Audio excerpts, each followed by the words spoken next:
بسم اللہ الرحمن الرحیم۔ السلام علیکم ورحمۃ اللہ وبرکاتہ۔ میں زبیر خان ہوں اور آپ میرا ویلاگ دیکھ رہے ہیں۔ Senior journalist and analyst Mujibur Rahman Shami Saab, Chief Editor Roznama Pakistan. We also have with us Imtiaz Alam Saab, Senior Journalist, Analyst and of course one and only of SAFMA.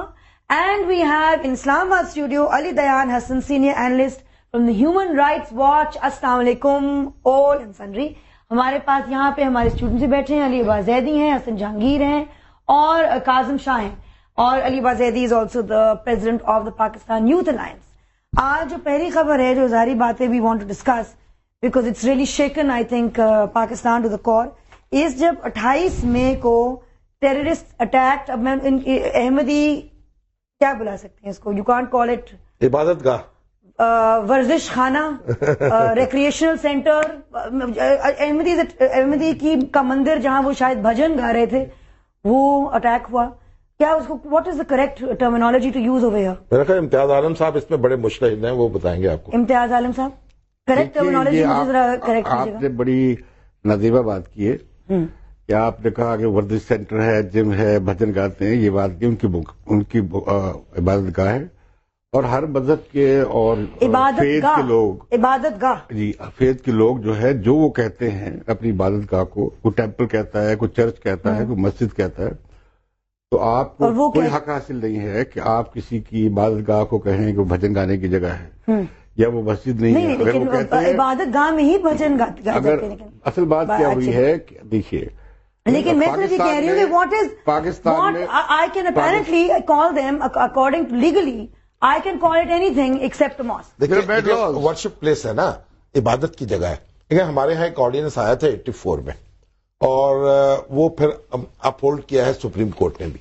اس میں یہ ہے کہ وہ جو ہماری terminology ہے وہ استعمال نہیں کر سکتے، یعنی ہم کیونکہ مسلمان جو ہیں وہ اپنی لیکن وہ وہاں ورزش تو نہیں کر رہے، بھجن تو نہیں گا رہے، درست ہے، اس کا نام میں آپ سے صرف ایک اور سوال پوچھنا چاہوں گی ایز اے اسٹوڈنٹ کہ وہاں پہ وہ کرتے کیا ہیں؟ نماز پڑھتے ہیں، نماز پڑھتے ہیں، ہاں جی، اور نماز آرڈیننس کا ذکر کر رہے ہیں، اس میں نماز کا ذکر بھی نہیں کر سکتے ان کے لیے، نماز کا ذکر نہیں، وہ نماز پڑھتے ہیں۔ یہ دیکھیے، یہ آرڈیننس ضیاء الحق نے جاری کیا تھا، اور اسی ضیاء الحق کی 8ویں ترمیم کو عدلیہ نے بھی اس کو سینکٹیفائی کیا تھا، اس پہ مہر لگائی تھی، اس آرڈیننس پہ بھی لگائی تھی، اور یہ بڑا بیڈ لا ہے۔ اس میں آپ مداخلت کر رہے ہیں کسی کے عقیدے کے اندر، بلیفز کے اندر، اور اپنے آئین کے تحت ہی آپ نہیں کر سکتے۔ آپ نے منارٹیز کو تحفظ دیا ہے۔ آپ نے کل ہی صدر پاکستان نے convention on political and civil rights sign کیا ہے، جو یو این کا چارٹر ہے۔ آپ نے universal declaration of human rights sign کیا ہوا ہے، اور آپ کو تمام قوانین بدلنے پڑیں گے اس کے حساب سے جو لگا نہیں کھاتے اس ڈیکلیریشن کے ساتھ۔ ہم آپ کے اختلاف ہو سکتا ہے، آپ کہہ سکتے ہیں کہ جی آپ احمدیز کو ایک سنی یا دوسرے فرقوں کے لوگ کہ ہم انہیں نہیں مانتے، اپنے میں سے نہیں مانتے، مسلمان نہیں، آپ کو یہ حق ہے کہ آپ کہیں کہ آپ نہیں مانتے انہیں، لیکن انہیں حق ہے کہ وہ اپنے آپ کو مسلمان کہیں یا احمدی کہیں یا اپنی مسجد کو مسجد کہیں یا جو بھی کہنا چاہیں۔ لیکن وہ جو آرڈیننس ہے اس کے تحت وہ اپنی مسجد کو مسجد، اپنے کلمے کو کلمہ، اپنی نماز کو نماز نہیں کہہ سکتے۔ اس پہ ان کے خلاف کیس ہو جاتے ہیں، وہ گرفتار ہو جاتے ہیں، اور لوگ جا کے کیس داخل کرتے ہیں اور عدالتوں میں کیس چلتے ہیں۔ شامی صاحب آپ مجھے بہتر گائیڈ کر سکیں گے اس حوالے سے کہ اس طرح کسی ایسے انسان کو جو نہتا ہو، مطلب نہتا ہو، نہ اسلحہ اس کے ہاتھ میں ہے، بزرگ، بچے اور معصوم سویلینز کو مارنا، کیا یہ غیر اسلامی ہے کہ نہیں؟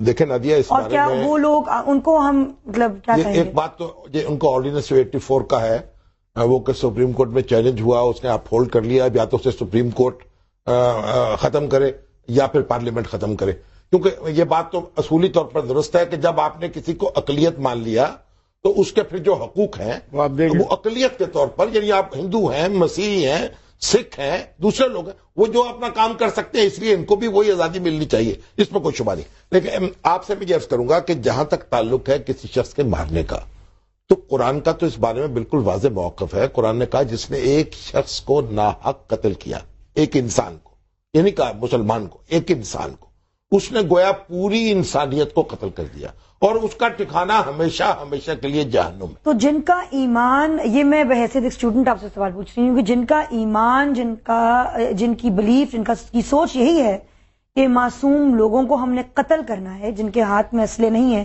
جن میں عورتیں، بچے اور بزرگ شامل ہیں، جو عبادت کر رہے ہیں، نماز پڑھ رہے ہیں، جو بھی کر رہے ہیں، ان لوگوں کو کیا ہم مسلمان پہچانتے ہیں؟ آپ مسلمان پہچانتے ہیں؟ دیکھیے بات یہ ہے کہ یہ ہم مسلمان اور غیر مسلمان کی لڑائی تو ایک اپنی جگہ ہے. اس سے پہلے آپ کو معلوم ہے پنڈی میں، راول پنڈی میں جو مسجد تھی اس پہ حملہ ہوا اور نمازی جو ہے اسی طریقے سے مارے گئے جس طرح یہاں مارے گئے. اس سے پہلے امام بارگاہوں پہ حملے ہو چکے ہیں. یہ سنی تحریک تھی، اس کے یہاں حملہ ہوا، یہاں مون مارکیٹ پہ حملہ ہوا، بچے اور عورتیں ماری گئی. یہ دہشت گردی کی ایک واردات ہے. I would like to clarify something from your position. کیا دہشت گرد مسلمان ہوتا ہے؟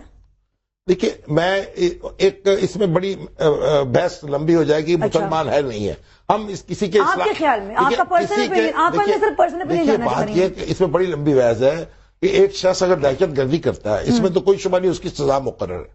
جو شخص کسی کو قتل کرتا ہے اس کی سزا مقرر ہے. قانون کو اسے پکڑنا چاہیے اور اس کی سزا دینی چاہیے. اس میں کوئی دو رائے نہیں ہو سکتی. اب ہم اس بحث میں جائیں گے تو پھر یہ بات نہیں اور چلی جائے گی. دیکھیے اس پہ جو ہے دہشت گرد کا تعلق نہ کسی دین سے ہے نہ انسانیت سے ہے، وہ انسانیت سے باہر ہے. ابھی ہم نے پاکستان نے سائن کیا ہے کنونشن اگینسٹ ٹارچر. تشدد کا استعمال خواہ ریاست کرے، خواہ آئی ایس آئی کرے، خواہ انٹیلیجنس ایجنسیز کرے، خواہ پولیس کرے، خواہ کوئی وار لارڈ کرے، خواہ جہادی کرے، خواہ کوئی اور کرے، وہ سب کا سب غیر قانونی، غیر انسانی ہے. اور دوسری بات ہے کہ کسی بھی گروپ کو اور فرد کو، مسلمان کو، کوئی قانون، کوئی آئین، کوئی اسلام، کوئی فتویٰ یہ حق نہیں دیتا کہ میں اٹھوں آپ کو کہوں گی یہ آپ تو اسلام کے پیمانے پورے نہیں اترتے، میں آپ کو مار دوں، یا میں اپنے عزائم کی تکمیل کے لیے لوگ ہسپتالوں میں، یہ جو ہسپتال میں کارروائی ہوئی ہے، کون سا اسلام اس کی اجازت دے سکتا ہے؟ کوئی مولوی صاحب نے آئے نا ہمارے سامنے. لیکن میں یہ کہنا چاہتا ہوں آپ اس اسلام کی بحث نہ بنائیں. ٹھیک ہے، یہ لوگ انسانیت کے دشمن ہیں، پاکستان کے دشمن ہیں، ہماری ترقی کے دشمن ہیں، ہماری ویلیوز کے دشمن ہیں، اور ان سے کوئی سمجھوتا نہیں ہو سکتا. کوئی مولوی اسلام کے نام پہ اس کی تعریف اور توصیف کرے گا، میں اس پہ لعنت بھیجتا ہوں یہ پروگرام میں بیٹھ کر. مجھے کوئی دلچسپی نہیں ہے وہ کیا پڑھ رہا ہے، کیا ریفرنس دے رہا ہے، کیا دلیل دے رہا ہے. بنیادی طور پر اس کے لیے کوئی نہ اسلام میں گنجائش ہونی چاہیے، نہ قانون میں اور نہ آئین میں، اور نہ ہے.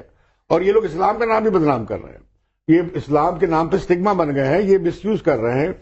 اور یہ جس طرح کے رسائل سامنے آئے ہیں، جس طرح کی یہ آیا ہے کہ لوگوں کو قتل میں مجبور کرو اٹھا کر، یہ جیسے آپ دیکھیے جو ہسپتال میں واقعہ ہوا، یہ جو ایک اور آپ چیز دیکھیے کہ احمدی کو کیوں نشانہ بنایا. یہ درست کی کہہ رہے ہیں کہ وہ تو پہلے مساجد پہلے بہت عرصے سے گرا رہے ہیں. آپ کو یاد ہے ڈیرہ اسماعیل خان میں پہلے وہ شیعہ کو مارتے ہیں، پھر ان کے جنازے کو اٹیک کرتے ہیں، پھر لوگ جو زخمیوں کے اسپتال میں جاتے تھے وہاں جا کے حملہ کرتے تھے، پھر جو قبرستان میں جب بریت کے جا رہے تھے. یہ ہو رہا ہے کئی سالوں سے ڈیرہ اسماعیل خان میں. لاہور میں پہلی دفعہ ہوا ہے تو ہم حیران ہو گئے کہ یہ لوگ اتنے ظالم اور اتنے بے دل ہیں لوگ اور اتنے سخت دل ہیں لوگ. بہت سارے پاکستان کا جو روٹ ہے وہ دو ہیں. ایک اینٹی احمدی رائٹس، احمدیوں کے خلاف جو فضا بنی، پھر شیعوں کے خلاف بنی، شیعہ کافر شیعہ کافر. ہمیشہ فاشزم اقلیتوں کو نشانہ بنا کر منورٹیز کو آتا ہے. جو کرسچن کمیونٹی کے ساتھ دوسرا امتیاز اب شیعوں کا نام لائے، لیکن شیعہ منورٹی نہیں ہے، شیعہ مسلمانوں کا ایک اتنا ہی بڑا حصہ ہے جس طرح سنی ہے اس طرح کیا ہے. اب یہ جو قادیانی حضرات ہیں اور شیعہ حضرات نے بڑا بنیادی احمدی کہہ لیں آپ ان کو، ہم تو قادیانی کیونکہ لوگ کہتے ہیں عام طور پر، وہ احمدی کہتے ہیں، تو چلیے احمدی کہنے میں بھی کوئی حرج نہیں ہے. دیکھیں بات کیا ہے، مرزا غلام احمد جو تھے انہوں نے 1890 میں دعویٰ کیا ہے کہ میں مسیح موعود ہوں، میں وہ عیسیٰ علیہ السلام ہوں جس نے آنا تھا میں آ چکا ہوں. اس پر بحث ہوتی رہی، مناظرے ہوتے رہے، کوئی لوگوں نے مان لیا، کچھ نے نہیں مانا. آپ اس پر کسی نے ان کو قتل نہیں کیا، وہ اسی جگہ رہے، ان کی جماعت اسی جگہ رہی، ان کے خلفاء اسی جگہ رہے. اور اس کے بعد جب پاکستان بنا ہے، دیکھیے اس کے جو پہلے وزیر خارجہ تھے جو خود قائد اعظم نے مقرر کیا جن کو، وہ ظفر اللہ خان تھے جو احمدی تھے. اور کسی نے یہ نہیں کہا کہ آپ نے ان کو کیوں مقرر کر دیا. قائد اعظم کا جنازہ ہوا، انہوں نے نہیں پڑھا، کسی نے یہ نہیں کہا ان کو نکالو. 4 منٹ ہے بریک کو، بریک سے پہلے اسلام آباد جلدی سے چلتے ہیں. علی حسن بہت خاموشی سے بیٹھے ہوئے ہیں، کیا کہنا چاہیں گے علی آپ؟ دیکھیے، ایک تو میں یہ کہوں گا اور شامی صاحب سے میں یہ گزارش کروں گا کہ وہ احمدیوں کو قادیانی نہ کہیں. یہ تو وہی بات ہے کہ آپ مسیحی برادری کو چوڑا کہنا شروع کر دیں. بہت بدتمیزی کی بات ہوتی ہے، وہ لوگ گالی سمجھتے ہیں اس بات کو. تو قادیانی کہنا چوڑا کہنا کے مترادف ہے؟ جی بالکل بالکل. کیسے آپ کہہ سکتے ہیں یہ بات؟ تو اگر جس کے بارے میں آپ بات کر رہے ہیں وہ سمجھ رہا ہے کہ آپ گالی دے رہے ہیں اس کو، تو نہ وہ لفظ استعمال کریں نا. مگر ہمارا یہ گالی نہیں ہے نا، ہمیں آپ کے کہنے سے کیسی گالی سمجھ لوں؟ ہمارا آئین بھی وہ لفظ استعمال کرتا ہے. بھائی گالی وہ ہوتی ہے جو کہ مجھے لگے کہ گالی ہے. گالی یہ تھوڑی ہوتی ہے کہ آپ کہیں کہ جی گالی. اچھا، آگے آپ کا پوائنٹ کیا ہے Ali? What is the point? اچھا، پوائنٹ میرا یہ ہے، دیکھیے جو ساری بات ہو رہی ہے یہ سب اپنی جگہ صحیح ہے. میں تو جنرلی امتیاز عالم صاحب کے ساتھ اگری کرتا ہوں. مگر ایک بات یہ ہے کہ یہ جو پوری بات ہوتی ہے کہ جی دہشت گرد مسلمان ہوتا ہے، مسلمان دہشت گرد ہوتا ہے یا نہیں ہوتا ہے، اس پوری ڈبیٹ میں ایک چیز آپ سمجھ لیں کہ جس دن پاکستان کی سٹیٹ جو ہے وہ خود اس نے ایک فرقہ وارانہ رول اختیار کر لیا، جب اس نے کہنا شروع کیا کہ ہم بتائیں گے کہ کن لوگوں کا کیا ایمان ہے کیا نہیں ہے، مسلمان کون ہوتا ہے مسلمان کون نہیں ہوتا، تو طالبان اور جو آج آپ کے اوپر اٹیکس ہو رہے ہیں وہ اس چیز کی لاجیکل کانسیکوینس ہے. اس کا نتیجہ ہے یہ کہ آج آپ کے پاس ایک وہابی سیکٹ ہے جو کہ کہتا ہے کہ احمدی تو خیر ہیں ہی نہیں مسلمان ان کے نظریے میں، نہ شیعہ مسلمان نہ بریلوی مسلمان. بات یہ ہے that the state has to be a neutral arbiter. جب تک اسٹیٹ اپنے آپ کو نکالے گا نہیں. بات یہ نہیں ہے نادیہ کہ آپ سمجھتی ہیں کہ احمدی مسلمان ہیں یا میں یا شامی صاحب. بات یہ ہے کہ ریاست کا اس میں کیا رول ہونا چاہیے، اور ریاست کا رول یہ ہونا چاہیے کہ وہ کہے کہ بھائی یہ آپ کا ذاتی مسئلہ ہے. اگر آپ کو احمدی اچھے نہیں لگتے یا شیعہ اچھے نہیں لگتے، آپ ان سے نہ شادی کریں، نہ ملیں آپ ان سے، نہ ان کے گھروں پہ آپ جائیں، تعلق نہ رکھیں. یہ تو ایک آپشنل بات ہے. مگر کیا یہ ریاست کا کام ہے کہ وہ اس طرح کے گندے قوانین اور اسلام کے نام پہ گندے قوانین پاس کرے؟ ایشو تو یہ ہے.